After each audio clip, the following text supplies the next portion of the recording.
The afternoon air trembled with the dull thunder of approaching engines, a sound that usually sent the small riverside town of Dryhaven into guarded silence. Yet this time it carried something heavier, almost foreboding, as a cluster of rugged riders rolled in beneath the harsh clarity of the sun, their polished metal and worn leather contrasting sharply against the faded pastel storefronts and dusty sidewalks. And amid that tense, blazing brightness stood a fragile figure no taller than the handlebars, a little girl whose name was Annika Vale, pale and thin in a sun-bleached cotton dress, her knees trembling, yet her gaze unflinching as she whispered the words that would echo into the very soul of the town, explaining, in a strained breath, that she could not close her legs, not since the accident that had twisted her body and stolen her ease. And in that fragile confession, something invisible seemed to break open in every hardened heart that heard it. If you believe that kindness deserves a second chance, and that compassion can change even the coldest of souls, take a moment now to like, comment, share,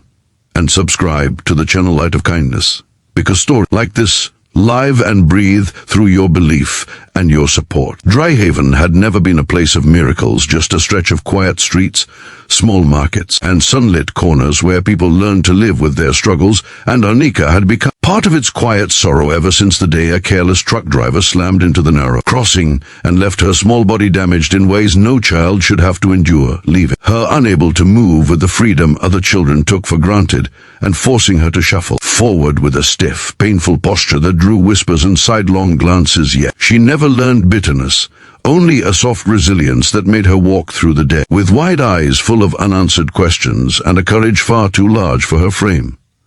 Her grandmother, Sophia Vale, did all she could, stitching hand-me-down clothes and selling herbs along the roadside under the open daylight, but the town's limited resources and closed wallets turned their lives into a constant balancing act between hope and despair. The bikers, known across the region as the Iron Veil Riders, had reputation stamped like a warning sign upon every town they passed, feared for their roaring machines, scarred knuckles, and eyes that looked as though the world had taught them only cruelty. And when they stopped near the old stone well that bright afternoon, conversation in Dryhaven dipped into uneasy murmurs, shutters half closed, shoppers hesitate mid-step, while at the edge of it all, Annika shuffled forward on weak legs, drawn not by fear but by an instinct so pure it nudged her through gravity's protest, and she raised her trembling hands toward the tallest of them, a broad-shouldered rider with silver threaded through his dark beard and eyes that carry storms and softened oceans all at once, a man known among them as Merrick Thorne. Weeks that followed felt endless, but the updates that arrived carried fragile optimism, tales of careful examinations,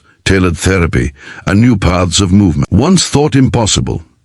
And as Dryhaven reopened its days beneath unwavering daylight, every resident found themselves changed by the echo of a little girl's courage and the compassion of men who chose mercy over reputation, and even the Iron Veil Riders rode with a renewed purpose that no engine noise could obscure. When Annika returned, the transformation was tentative yet miraculous, her posture less burdened, her steps guided by supportive braces crafted with skill and tenderness, and as she walked down the familiar street bathed in gentle sun, every soul watched breathlessly, witnessing not perfection but progress, not magic but proof of resilience, born from generosity and unwavering belief. And in that quiet procession, Marek walked close, not in glory but in humble gratitude for the chance to become something better than his past. Dryhaven no longer whispered stories of fear when the Iron Veil Riders arrived, but shared nods of acknowledgement and newfound trust, as if the town itself had learned that even the most hardened road can soften when met with sincere humanity. And Annika, with her fierce heart and unbreakable will, continued her journey under steady skies, reminding all who saw her that limitation does not cancel worth, and struggle does not erase grace. And as the afternoon light softened into mellow warmth, painting every face with quiet reflection, the town understood why the moment Annika spoke those trembling words had created a silence that reshaped them, all because it was not the confession of pain that shocked them, but the unspoken power of courage that rose from it and turned strangers into family, doubt into unity, and fear into gentle compassion. If this story has touched your heart, if it stirred a quiet warmth or reminded you of the power of kindness and courage, take a moment now to engage with this video, because every like, share, and message strengthens the light that stories like this bring into the world. Before this story reaches its final breath, share your thoughts and reflections below and comment what part moved you the most. As the sun held its steady gaze over Dryhaven and Annika stepped forward into her fragile but steady tomorrow, the town finally understood that even silence can speak hope when shaped by love. And every echo of the afternoon remains forever etched into their hearts. Your emotional story has been fully written and displayed in the canvas. If you'd like any changes, more intensity, different pacing, stronger drama, or adjustments to tone or length, just tell me what you'd like refined, and I'll tailor it exactly to your vision.